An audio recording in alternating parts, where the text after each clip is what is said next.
हरे कृष्णा। आप सभी को स्वागत है सिंपली लर्न शास्त्र विद कृष्ण गौरदास। तो आज हम जानेंगे कि ये अष्टांग योग ध्यान योग क्या है। हम लोग बहुत सुने हैं कि ध्यान करना है, समाधि में जाना है, जिसके द्वारा अल्टीमेटली हम भगवत प्राप्ति कर सकते हैं। जहाँ पे बहुत ऐसे ऋषि मुनि हैं जो लोग गुफा के अंदर जाके बहुत साल ऐसे तपस्या करते हैं और ध्यान के द्वारा वो एकदम लीन हो जाते हैं उस परम ब्रह्म में। तो ये विषय क्या है, तो आज थोड़ा हम इसके ऊपर चर्चा करेंगे। तो जानेंगे कि ये अष्टांग योग ध्यान योग क्या है, जहाँ पे श्रीमद् भागवत गीता में भगवान श्री कृष्ण 4 प्रकार के योग के बारे में विस्तारित रूप से वर्णन कर रहे हैं। जहाँ पे सबसे पहला आता है आपका कर्म योग,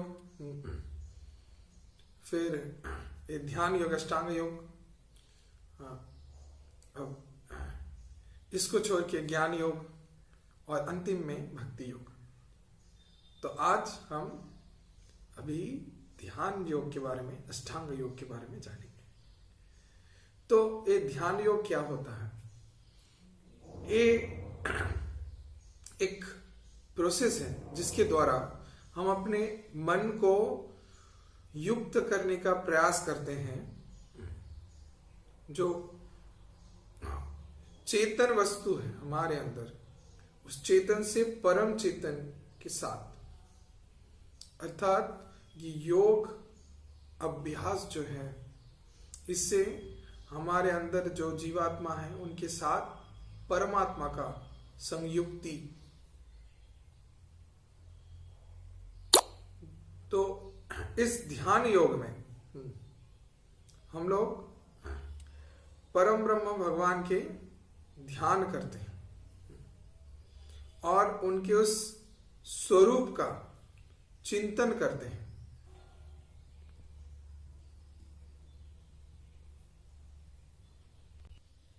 जिसमें भगवान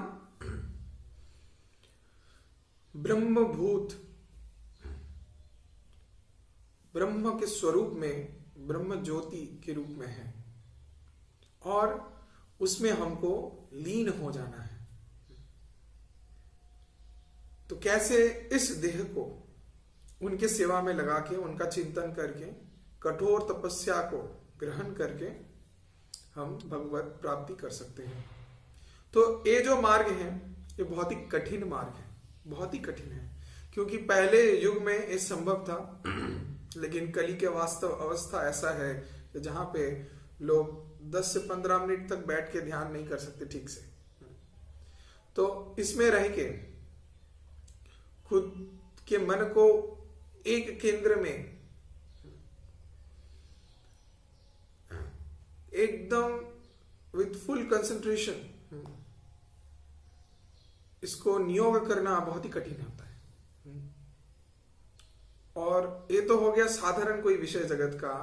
आप परम ब्रह्म भगवान के भक्ति के विषय में और सर्वोपरि उनको दर्शन करना और उनके उस ब्रह्म ज्योति में खुद को ध्यान करके, चिंतन करके उसमें लीन होने का प्रयास करना, ये तो और भी कठिन। तो इसको थोड़ा बहुत कुछ वर्णन किया गया है, उसको हम बताते हैं कि जहां पे बताया गया कि ध्यान योग अष्टांग योग जो है, इसमें 8 अंग हैं। तो जो 8 अंग हैं, एक एक स्थिति को धीरे धीरे व्यक्ति प्राप्त करता है। तो यम, नियम, आसन, प्राणायाम, प्रत्याहार, धारण, फिर ध्यान और अंतिम अवस्था में व्यक्ति समाधि में चले जाता है। और इसमें इस योग प्रथा में अपने इंद्रिय, अपने विषय समूहों के साथ वो जो शब्द, स्पर्श, रूप, रस, गंध आदि हैं, तो इसको त्याग करना शुरू करता है धीरे धीरे और प्रयास करता है कि अपने आंख को आधा बंद रखे और आधा खुला रखे। ऐसा कारण अगर पूरा आंख को खोल के वो ध्यान करने बैठेगा तो सारे जगत के जितने भी विषय के को दर्शन करेगा, तो उसके पीछे उसका मन धावित होते रहेगा। तो अपने मन को नियंत्रित करके ध्यान नहीं कर सकता। और अगर आंख को पूरा बंद कर दें तो तब उसको नींद आ जाएगा कुछ समय बाद, तो ध्यान नहीं कर पाएगा, अपने मन को नियोग नहीं कर पाएगा।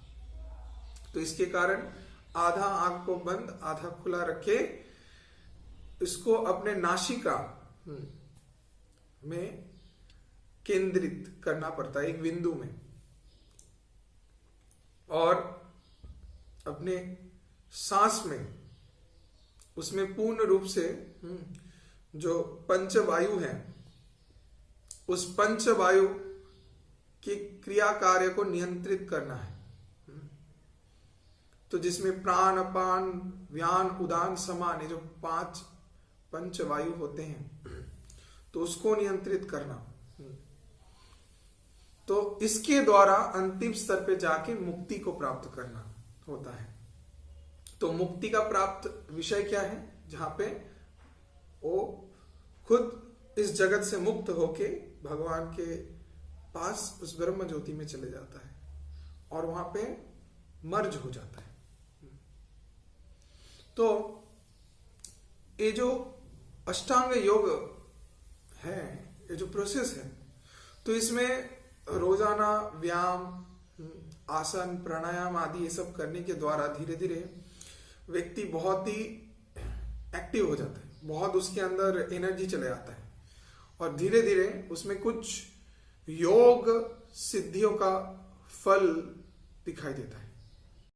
तो जब कोई व्यक्ति ऐसे कठिन व्रत को अपना के अष्ट सिद्धि के लिए इस अष्टांग योग को करता है, तो धीरे धीरे ये सिद्धियां उस व्यक्ति के अंदर प्रकट होते रहते हैं। अभी अष्ट सिद्धि क्या है तो इसके बारे में हम बता रहे हैं। सबसे पहला आता है अणिमा, फिर आता है महिमा, फिर लघिमा, फिर प्राप्ति, फिर इशिता, फिर प्रकाम्य, फिर आता है कामवशीता। तो अणिमा जो होता है, अणिमा में व्यक्ति खुद को छोटा कर सकता है, अनुक्रिया से खुद का साइज को छोटा कर सकता है।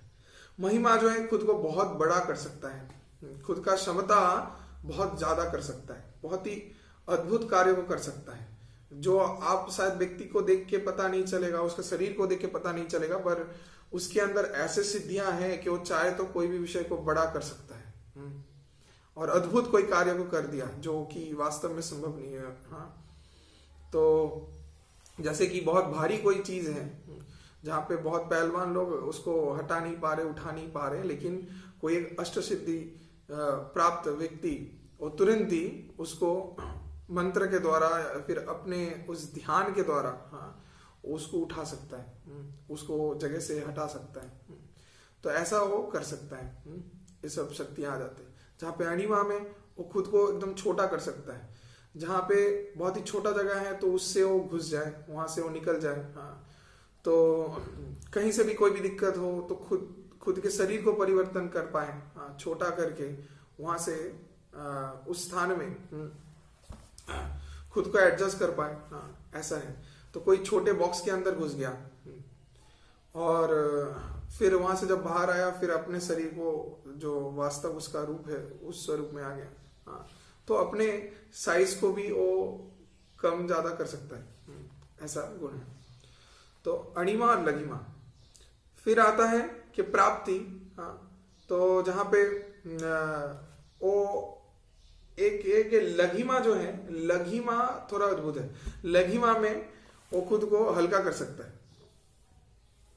लघिमा में वो खुद को एकदम हवा से भी हल्का ऐसे करके वो हवा में तैर सकता है। देखे ना हम लोग शायद कभी ऐसे कोई बैठ के ध्यान कर रहे तो ध्यान करते करते तो हवा में उड़ने लगा तो फ्लोट करने लगा, तो ऐसा होता है, एक अष्ट सिद्धि में आता है। तो जहाँ पे अणु से भी छोटा अणिमा हो जाता है, महिमा में बहुत बड़ा हो सकता है, लघिमा में वो हवा में ऐसे उड़ सकता है। तो ऐसे ही आता है प्राप्ति, और भी सबका बहुत सारा गुण है। तो ये सब सिद्धियों को प्राप्त करने से अच्छा तो है, लेकिन बहुत गड़बड़ भी है। क्या होता है कि जिस व्यक्ति को ये सब अष्ट सिद्धियां प्राप्त हो जाती है तो धीरे धीरे प्रसिद्धि के पीछे दौड़ते लगता है, तो उसका नाम बढ़ जाता है। लोग आश्चर्य रहते हैं कि ऐसे गुण हैं, ये कैसे संभव हो सकता है, अरे ये व्यक्ति तो बहुत असाधारण कुछ जानता है। तो तब वो बहुत प्रसिद्ध होते रहता है, लोग उसको जानने लगते हैं और इस प्रसिद्धि के ख्याति के पीछे वो दौड़ने लगता है और फिर व्यक्ति धीरे धीरे अपने सब पावर को लूज करने लगता है। वो उसके सब सिद्धियां शक्तियां धीरे धीरे चले जाते हैं क्योंकि वो फेम के पीछे दौड़ने लगता है, जहां पे प्रॉब्लम है। तो इसीलिए जो अष्टांग योग ध्यान योग है ये भी राइट वे नहीं है जिसके द्वारा आप भगवान को प्राप्त कर सकते हैं, भगवती के मार्ग में आगे बढ़ सकते हैं। एक तो है कि बहुत कठिन है, क्योंकि अब से लेके अगर 5000 साल पहले ही देख लें तो उस अवस्था में अर्जुन कृष्ण के सामने उपस्थित रह के कृष्ण को बोल रहे हैं। हम लोग तो कलयुग के जीवे हैं, अभी इस अवस्था में तो भूल ही जाइए। हाँ, जहां पे अर्जुन कृष्ण को पूछ रहे हैं कि हे कृष्ण, आप जो उपदेश हमको दे रहे हैं इसको कैसे हम अपने जीवन में अपनाएं, क्योंकि मेरा जो मन है ये बहुत ही चंचल है, इसको पकड़ के रखना ये तो वायु से भी दुष्कर है। चंचलम ही मनः कृष्ण प्रमाति बलवद्दिरः, कि हम इस मन को कैसे पकड़ के रखें, कैसे नियंत्रित करें, ये बहुत ही चंचल है। तो अर्जुन उस अवस्था में कृष्ण की उपस्थिति में रह के ऐसे चिंतन करके व्यक्त कर रहे हैं अपने विषय को, और हम लोग आज इस अवस्था में रह के अपने मन को नियंत्रित करके कैसे इस अष्टांग योग को करेंगे, जहां पे अपने वाक्य को पूरा नियंत्रित करना है, धीरे धीरे मौन हो जाना है। फिर ये जो अष्टांग योग है इसका नियम है कि एक निर्जन स्थान में जाके करना पड़ता है, जहां पे लोग हैं वहां पे बैठ के अब नहीं कर सकते, निर्जन जहां पे कोई नहीं रहेगा, ऐसी जगह में जाके आपको करना पड़ेगा। और जहां पे आपका कोई विषय के प्रति आसक्ति नहीं रहेगा, जो भी विषय आपको आसक्त करता है उस सभी से दूर रहना पड़ेगा आपको। कोई दूसरे तीसरे शब्द को, गाने को आप नहीं सुन सकते। सभी विषय जो आपको उत्तेजित करते हैं इस सब से खुद को दूर रखना पड़ेगा। फिर धीरे धीरे आहार कम करना पड़ेगा, फिर निद्रा त्याग करना पड़ेगा, कठोर व्रत तपस्या को धारण करना पड़ेगा, तब जाके धीरे धीरे आप अपने मन को एक केंद्र में ला सकते हैं, और उसके द्वारा आप इस अवस्था में इस शरीर में रह के ही अपने मन को परम ब्रह्म भगवान उनके ब्रह्म ज्योति में केंद्रित कर सकते हैं। लेकिन जो भगवान के भक्त हैं, जो भक्ति योग के मार्ग को अपनाते हैं, तो उनके लिए बहुत ही सहज है, उनको ये अष्टांग योग करने का कोई जरूरत नहीं है। वो इतने कठिन विषय में जाएंगे नहीं, क्योंकि जानते हैं कि मन बहुत चंचल है, संभव नहीं है। तो जो सबसे सहज है उस पंथा को अपनाते हैं और उसके द्वारा भगवान को प्राप्त करते हैं, जहां पे भक्त के अंदर अहंकार आने का विषय नहीं है, जहां पे अष्ट सिद्धियां उसको नहीं मिलेंगी, तो जिसके लिए उसको गर्वित होने का कुछ भी नहीं है। और जहां पे इतने कठोर व्रत करने से अपना हृदय भी बहुत कठोर हो जाता है, कठिन हो जाता है। तो अगर ज्यादा तपस्या करने के द्वारा अगर हृदय कठिन हो जाए तो वो सरल कृष्ण प्रेम को धारण करना भी बहुत कठिन हो जाएगा।